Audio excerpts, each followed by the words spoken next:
Aksi unjuk rasa berlangsung di Polda Sumatera Selatan. Aksi ini berkaitan dengan penahanan satu tersangka kasus penipuan dan penggelapan inisial AF dalam perkara jual beli minyak sawit.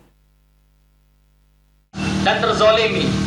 Dalam aksi yang digelar di pintu samping Polda Sumatera Selatan, pengunjuk rasa tergabung dalam Pembela Suara Rakyat Palembang atau PSR menyuarakan terkait penahanan terhadap AF dalam kasus penipuan penggelapan jual beli minyak sawit. Pengunjuk rasa diwakili kuasa hukum AF jika penahanan terhadap AF oleh Polda Sumsel selama 1 bulan dalam perkara yang dilaporkan tidak tepat, karena perkara tersebut masuk dalam ranah perdata bukan pidana. Sehingga atas hal tersebut, kuasa hukum AF harapkan adanya keadilan yang diterima oleh AF dalam kasus yang disangkakannya. Terjadi jual beli 1.000 ton minyak asam tinggi.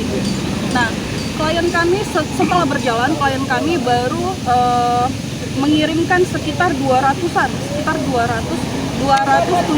minyak asam tinggi.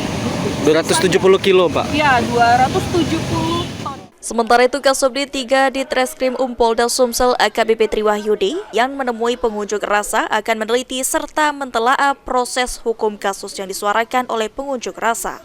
Kita akan teliti, kita akan telaah proses penanganan hukumnya.